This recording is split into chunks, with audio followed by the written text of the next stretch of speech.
reactors, welcome back to the channel. The Nuclear Reactor, the reaction channel where all the reactions go. Nuclear. Before we get into this video though, if y'all are a sports fan, go over to my sports channel, Ring Culture, link in the description. But back over here playing the Nuclear Reactor, y'all know I believe every action deserves a reaction. And over here, we are very reactionary. Make sure y'all like and comment down below. That's how y'all push me into the algorithm. And then I'll go get them. When my content hit them, to fit them, to sit with them. Subscribe and hit the bell notification so y'all can be notified for every time I upload. And I upload a lot. Share my videos. Hype my channel. This is your one-stop shop for all different kind of reactions. So look around. Check out the playlist.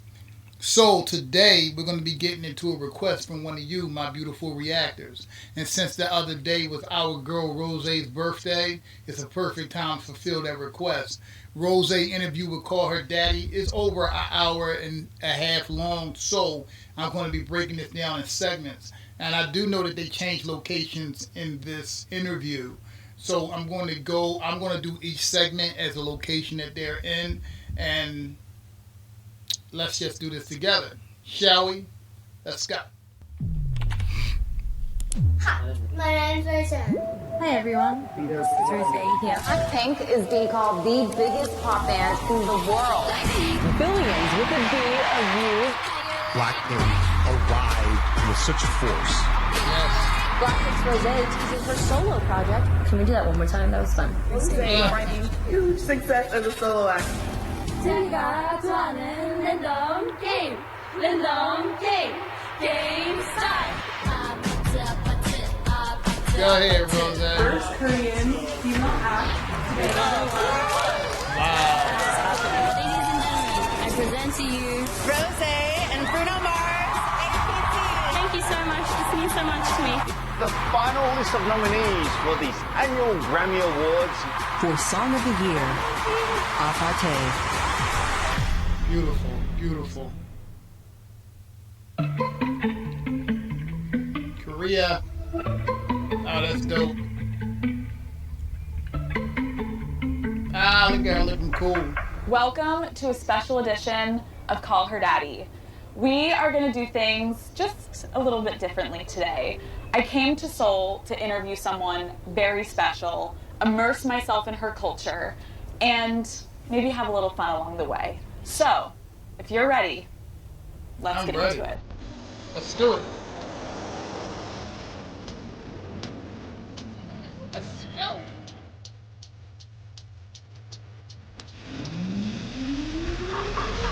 What is up, Daddy Gang? It is your founding father, Alex Cooper. Your founding father. Alex Cooper, welcome to Korea. Rosé, welcome to Call Her Daddy.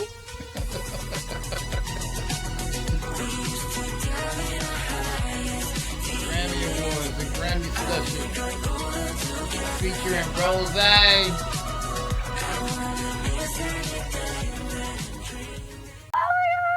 She's moving! Oh my god. Hi. Oh my god, welcome to Call Her Daddy. Thank you. Oh my gosh, it feels like I'm watching a screen. No, I feel like I've been watching you for hours prepping for this, and to see you in person, I'm like, oh my god, it's you, we're here. Yeah, this is crazy. Okay, this is my first time ever in Korea. Yay! I feel so honored that I get to spend this time with you.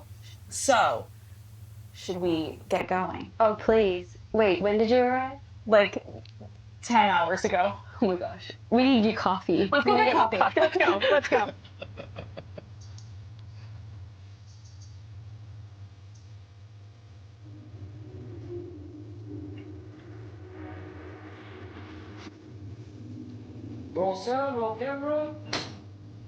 Can you even go to a coffee shop? Because we have this entire place shut down for you. Like, can you go normal places?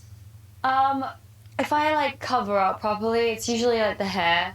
I have like a cap on and then I look like a murderer basically, and everyone's like, and I'm just like this dark thing walking around.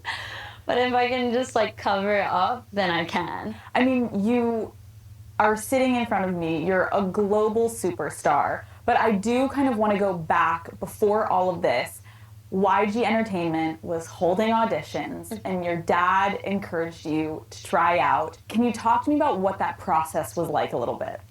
I think me growing up, like even culturally, my parents, it wasn't a normal thing to like send me off to like something like that or like classes or anything like that. And so I would always just sing at home, just like on the piano. And it was like, never taken lessons before, so it was... That got to be a hard thing to do too. Like, you want your daughter to fulfill her dream, but she got to go to like another country and just stay there like for years. That's got to be like scary. Never taken lessons before, so it was very like organic and stuff. But for him to be like taking an audition, I was like what? Me? Like, what do you mean? I'm like, I don't have any. I'm not a great singer. Am I? I was like, am I, Dad? No. You're like, wait, tell me again, Dad, should I do this? What? Yeah, but then, Rosie, you go and you audition, and you come in first out of thousands of people. Were you nervous going into the audition, or were you like, I got this? No, I was like laughing, because when I was like in the line, all these girls were like playing me. They were like, hi, I wrote this song. And I'm like, wow. And they'd play incredible. They were really good in my opinion, and I was like, oh my god, this is terrible. And I walk in being like, well, I'm just gonna have to consider it a good experience and just have fun. What do you think YG saw in you? No. Yeah, that's gotta be, because she beat out so many people. And like, when I see Blackpink, like when I first saw them, I instantly saw their aura. Like I've always told you, I was first noticed like Jennie and Lisa, because they got that off the chart like hip hop. I'm a hip hop head.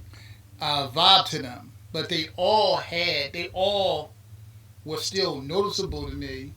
So I wonder if they had that even before. Even in their auditions. Like, I wonder if you could see that emanating from them in their auditions. I wonder. No. I have no idea.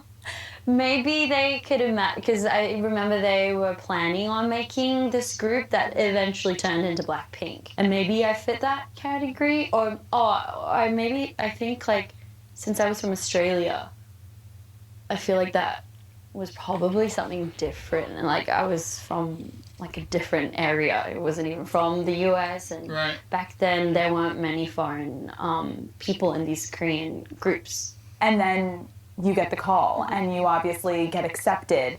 You grew up in Australia, but trainees have to live full-time in Korea to do this program. How did you feel when you found out that at 15 years old you were going to have to move to a new country alone? Like, were you scared? No. Really? I was just excited. I was like, oh my god, this is so exciting. This is like so dramatic. I'm like leaving. I'm like, bye everyone. Like, where are you going? I'm like, I don't know how to explain it. You're like, I'll see you guys later. Yeah, it felt so special. and then it all just kind of was like, and then reality kicked in. Was there a moment you can remember where it really sunk in, like, oh my god, this is happening and I'm completely alone. Like, my family's gone. I'm 15 years old. Here we go.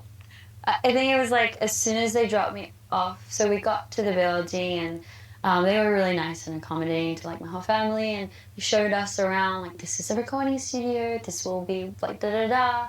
And then we go to the basement where the rehearsal space was. And then they introduced me to the girls. And I was like so shy. I'm like, oh my god, this is so fun, but like exciting and scary, and yeah. And then I said hi, and then I remember I turned to my parents, and they were outside the room. They're like, all right, we're leaving now. And I remember being like, wait, where are you going? And they're like, well, you have to stay here and now like practice with the girls. And I remember being like, oh, and they were all watching me, so I didn't have time to process it. And I remember they like, okay, and then they just gave me like a rough hug, and then the door closes, and I remember, so they were all looking at me, and then I rushed to the corner, so the door's at the corner. So the door closes, and then I like put my nose like on the corner, and then I just start sobbing, and then the girls all came around and like hugged me, But I was so scared, like, Of course, at 15 years old, like, I think the most I could equate it for people in America would be if you went to boarding school as a kid, right? And yeah. you get sent away for high school and you go on this excursion for a couple years. What do you think was one of the scariest things back then that you had to like do alone for the first time without your parents once you got into the program? Yeah, you're in a different country. So just honestly, like a understanding culture the shock. culture, Yeah. and then realizing a hierarchy culture and shock. like, and having to like put yourself somewhere amongst all these people when I don't have any social skills yet. I think that's quite scary. It is. I guess had to do that quite early on, and to start navigating. Okay, who are the people here that are going to protect me, and are they going to protect me, or is that just going to be me? And I think that's just a question that obviously potentially doesn't naturally come to a 15-year-old, and just the contrast of having like full family growing up to like none in a day. You're on your own. Yeah. Do you remember a Just moment that you were like, oh, I thought I could trust this person and that didn't work out so well? I think like I had trust for like everyone growing up, because I mean I grew up in Australia and like everyone's just, you have your parents as well, and you're just in like school and it's protected environments, and parents would take me to church, and again, protected environments, and my parents know everyone that's going to take care of me whenever they drop you off anywhere. But I think slowly realized with that, when you're taken away from your parents, I think as a child, you just instantly realize that, oh, like I can't trust anyone until like you grow up as an adult yourself, and then you know how to protect yourself. That's when you can start, choosing who you can trust. But I think at that time, I feel like I probably realized, like, for now, can't trust anyone. Yeah. The training process was so intense, and I think there's a lot of people. I mean, being that young in a different, like, you're in a different country like that. I always wonder about Blackpink members, like, because 3 of them, like, Jennie's from New Zealand, right? So, like, 3 of them were, like, was Jennie living in Korea when she auditioned? Was she already living in Korea? I can't remember. But at the very least, 2 of them was coming from a different country. And all 4 of them were leaving their home environment, meaning their house where their family was, to go live in, like, dorms and train rigorously for years. I mean, that's got to be scary in and of itself. Probably realized, like, for now, can't trust anyone. The training process was so intense, and I think there's a lot of people that maybe aren't familiar with it, and it's essentially this 24/7 boot camp where you are training, you are doing singing, dancing, language skills, PR, stage presence. Once you got fully immersed in it and you started taking these classes, like, what do you think was the biggest shock to you of all of the training that you were going through? Well, I guess, but I went at such a young age that I didn't understand the concept of rest. And now that I'm an adult, now I realize, and then what freedom might mean. Because in the past, like, I was just a child, and so, like, when they told me to, I'm like, okay. And then now I think about it, to kind of do something, like, every single day, like, with no time off. Like, I don't remember, from 16 to 20, I don't remember. Yeah, that's got to be tough, like, wow. Like, they just trained all day, all night. They deserve so much. Yeah, I'm currently reacting to XG, Extra, watching how they went through, like, rigorous training. Like, the training to be a K-pop idol, it is very, very tough. With no time off. Like, I don't remember, from 16 to 20, I don't remember what, like, hanging out or just relaxing was. I mean, I didn't have any other friends other than the girls that I trained with as well. 11 a.m. to 2 a.m. was our training hours. And then I think it was a bit shocking that we all had to just stay in this big dance studio and this extra small studio and just share it all together. So we'd all have earphones and, like, iPads and just sit around and find places to, like, have privacy. Right, so you kind of Finding privacy. you didn't have privacy. We did not. essentially. Yeah. Oh, and so like the only time I noticed that I was alone was when I was in the shower. So I would wake up earlier than anyone just so that I can have 34 minutes in the shower. And I remember I'd just cry because I never wanted to show anyone my tears when I want to look weak. And so like I remember I'd be like cry in the shower, and then I'd be like, then I'd walk out and be like, I'm back. Guess who's What back? were you crying about? I mean, being away from home and just, I guess, yeah. And I was just like also going through being like a teenager and everything. And so I think I remember doing that. And just realizing there's no privacy whatsoever. We even shared a big, like, the living room was a wardrobe because we didn't have enough space for everybody's clothes because it was the tiniest apartment back then. And so the whole living room was just clothes.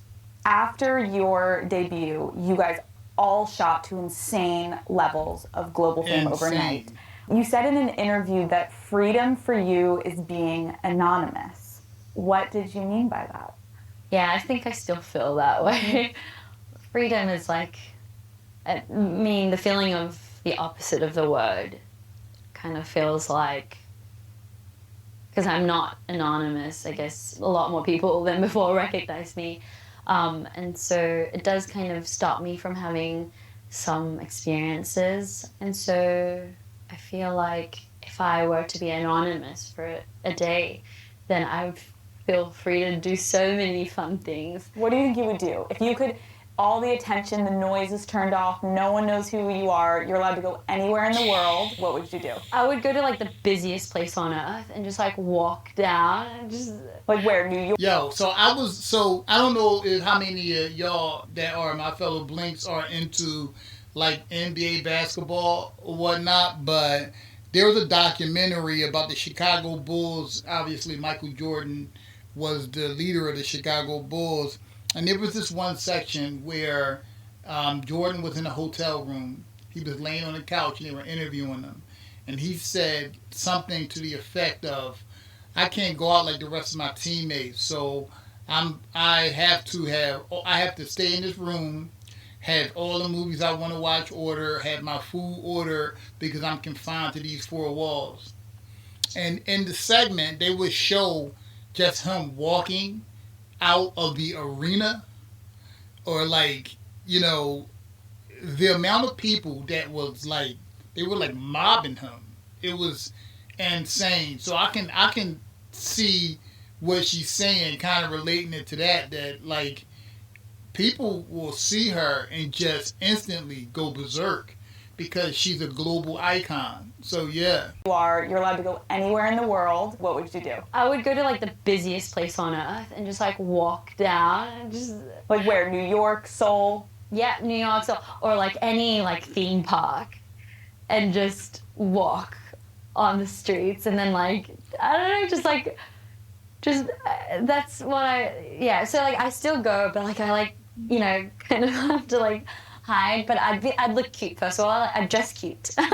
No like scarf around your face. None of that. Mm-hmm. I'd dress really cute and I would go with friends, or this is like the funniest thing. It's been my I don't know if I should say it, but like my dream for a long time is like I've always like from like when I was like I think a teenager dreamed of going to a theme park with a boyfriend. Rosie? No. You know how like we kind of shade the people who are like in love in line? You know how we kind of like ugh, but I've always wanted to try that. You're like, I want to do those cute cringe things, like hold hands on like... And be annoying and have people be like, oh my god, and be like, well... And like take cute pictures and like have no one watching you, but like have a moment where you could just be cute and corny and cheesy. And not have to think about anyone taking pictures. If anything, you're the only two taking pictures. So Yeah. And we're like, wow. I know, and how crazy. It's like the world would do anything to see you actually do that. Because they're like, who is it? Who is she with? Yeah. Oh, wow. Oh my god, maybe you know what? Someone needs to get that for you for like a holiday. Like, shut down the theme park, let you go with a boy, and go and enjoy yourself. Oh my Piss on the gosh. Ferris wheel. I'd go home and I'd like write in my journal. Today I finally... Dear diary. Dear diary. Today I went on the Tilt-A-Whirl and we held hands and kissed. And kissed. I'm happy. I'm free. I'm free. Oh my God, that's adorable. I know, it's really dumb, but yeah. It's not dumb. I think you can dream about those little things because you're also still a girl at heart and you're still normal to yourself, right? There's so much you just said that I want to unpack, but I think Let's unpack it. we should do it over some food. What do you think? Oh, please. I've actually been really hungry this whole time. Right? I feel like it's I have the perfect. best tour guide today. I'm like, Oh, yes. take me to get some food, Rosie. Oh my God, there's so many things I can think of right now, and I'm really excited. Oh, this is the next section? Okay. So that is going to be series 1, and I'll do the next one in the next couple of days. But yes, this is an interview. When I first seen it, I was planning on doing it anyway, but one of you, my beautiful reactors, suggested that I react to this. But yeah, it's starting off good. Like thinking about how a teenage girl, 15 years old, she leaves her country to go train to be in the group that, and it's not even guaranteed that you're gonna be in the group. It's just amazing to me. I am definitely hyped to hear the rest of this interview because I'm loving the questions from Alex Cooper already. But my reactors, my fellow blinks at all my reactors, and my fellow blinks that just happen to be tuning into this video and are not subscribed yet, what are you waiting for? Hit that sub button and hit the bell notification. And y'all talk to me down low because I always enjoy talking to y'all. As y'all know, I reply to every comment that I get because I appreciate y'all taking time out of your day to watch my content and even more time out of your day to comment on my content. So, as always, the pleasure will always be mine. The reaction, well, that belongs to y'all. I love y'all.